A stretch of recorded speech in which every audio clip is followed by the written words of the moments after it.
샬롬, 주님의 평안을 전합니다. 기도 계속 열심히 하고 계신지요? 기도가 우리의 호흡이고 우리의 삶입니다. 기도하면 살고 기도하지 않으면 죽습니다. 절박한 마음으로 기도하는 주의 사람 되시길 바랍니다. 마지막 시대입니다. 우리가 주 예수 오시는 날 기쁨으로 그분을 맞기 위해서 해야 될 가장 중요한 것은 기도입니다.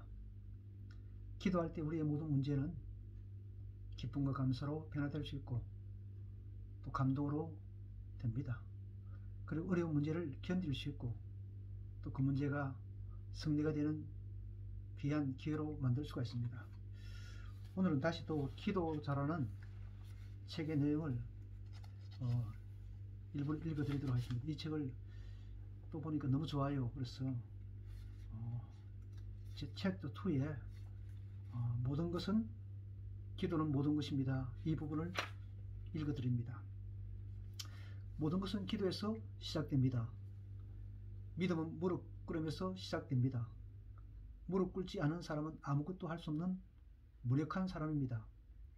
기도 안에 모든 것이 있고 기도 안에 해결책이 있습니다. 스펄전 목사는 기도하지 않고 성공했으면 성공한 그것 때문에 망한다고 하였습니다. 좋은 것은 다 위로부터만 옵니다. 위로부터의 것은 기도로만 얻어집니다. 따라서 야고보는 좋은 은사와 완전한 선물은 위로부터만 온다고 역설합니다. 각양 좋은 은사와 온전한 선물이 다 위로부터 빛들의 아버지께로서 내려오나니 그는 변함도 없으시고 회전하는 그림자도 없으시니라. 야고보서 1장 17절. 기도하는 자는 가장 좋은 것을 얻습니다. 완전한 선물은 다 위로부터만 오기 때문입니다. 즉 완전한 선물은 바로 기도로부터만 얻어집니다. 그래서 칼빈은 그의 기도론에서 이렇게 말합니다. 우리가 필요로 하는 모든 것을 아시는 하나님께서 우리를 하여금 기도하게 하시는 것은 첫째는 모든 좋은 것이 오직 그분께로부터 온다는 것과 둘째는 우리로 하여금 하나님만을 의뢰하며 살게 하시려 합니다. 다니엘 학습법으로 유명한 김동환 전도사는 이렇게 고백합니다. 저는 다른 것은 잘못해도 한 가지 잘하는 것이 있습니다.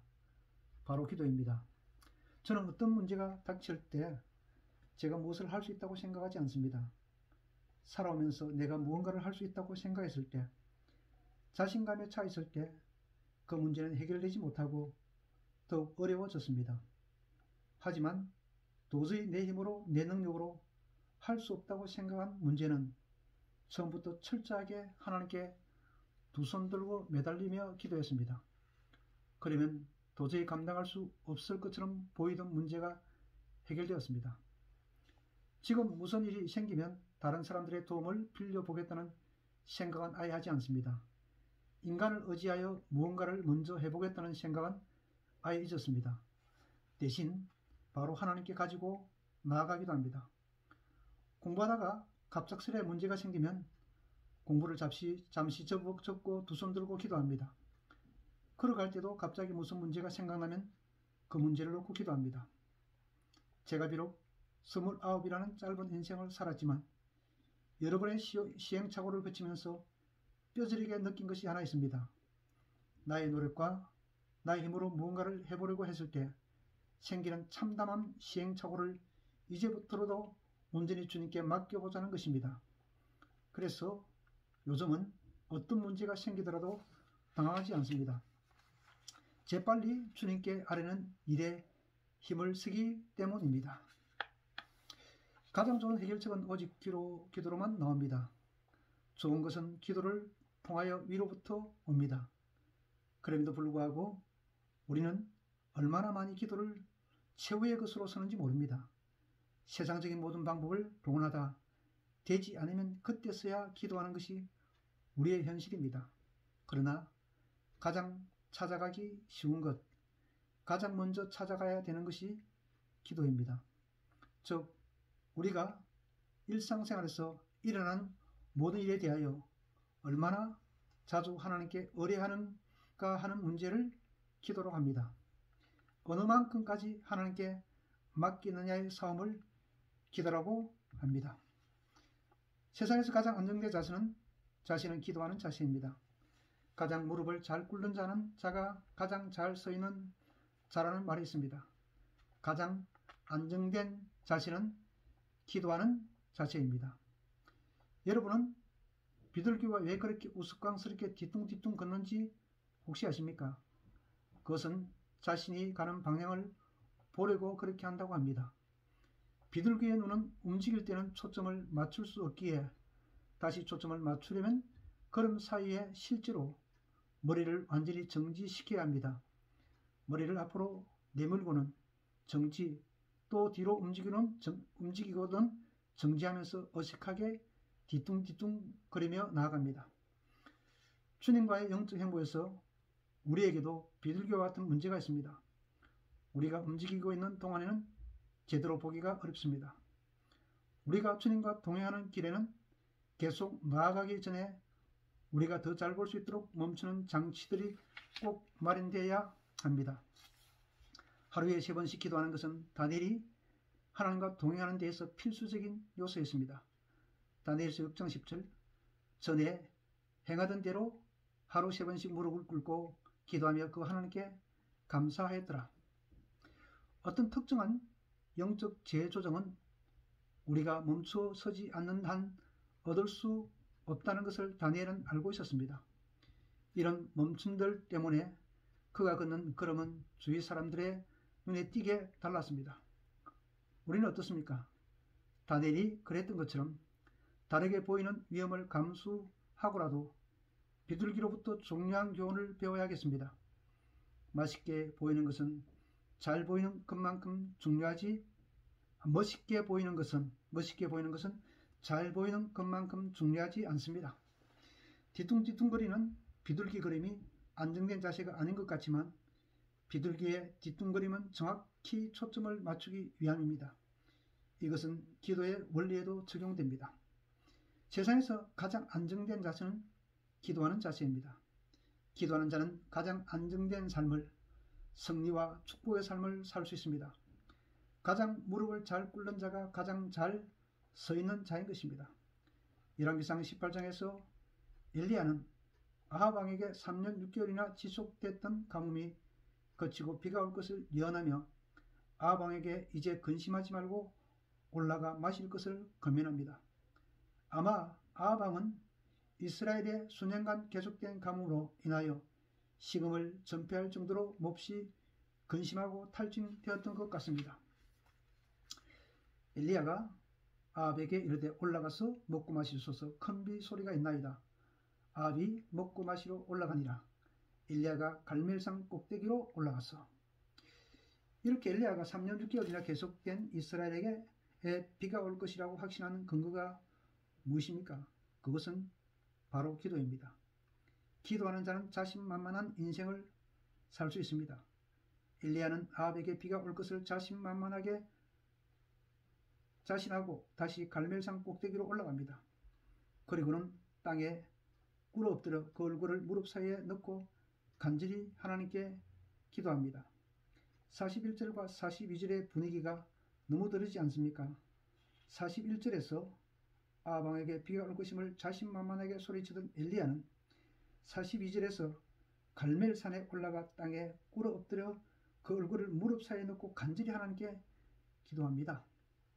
기도하는 자는 자신만만한 인생을 살 수 있습니다.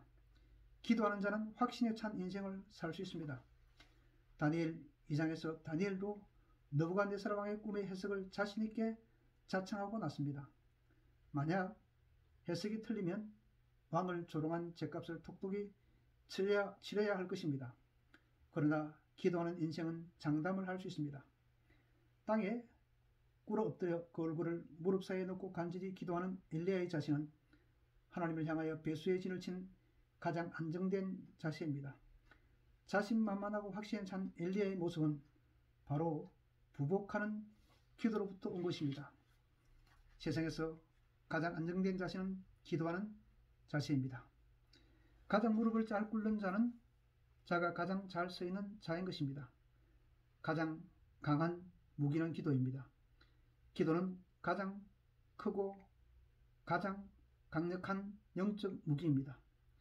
마더 테레사는 기도가 우리의 소중하고 힘있는 무기라는 이 기쁜 소식을 우리는 온 세상에 퍼뜨립시다 라 하였고, 로널드는 기도란 크리스찬의 비밀무기다 라고 하였고, 영국의 종교 계획자인 존 낙스는 기도하는 한 사람이 기도하지 않은 모든 민족보다 강하고 무릎 위에 놓인 나라는 무기 아래 놓인 나라보다 더 강하다고 고백했습니다. 서드로 박서트는 이렇게 ex설합니다. 마귀의 한 가지 관심은 그리스도인이 기도하지 못하게 하는 것이다.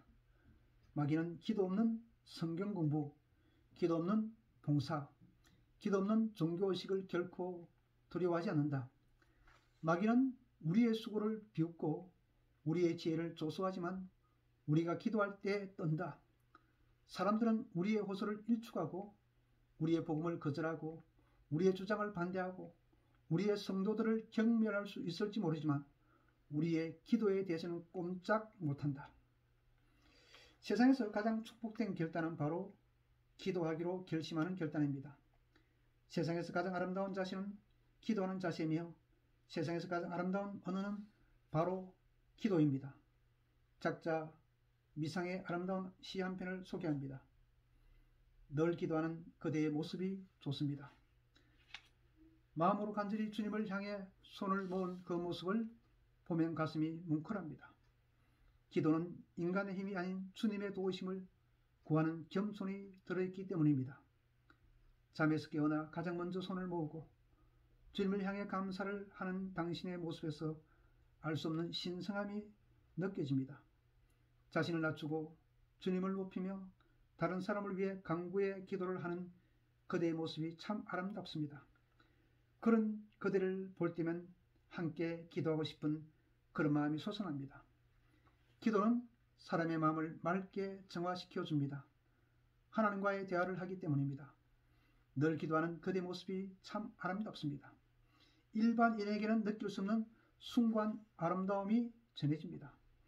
창세기 32장에서 야곱의 형 에서를 20년 만에 만나러 가기 전에 혹시 형이 자신과 가족들을 해할지 모른다는 두려움에 자신의 소유물과 처자식은 야복 나루를 건너 보내고 자신은 홀로 남아 야복 강가에서 기도하기로 결단합니다.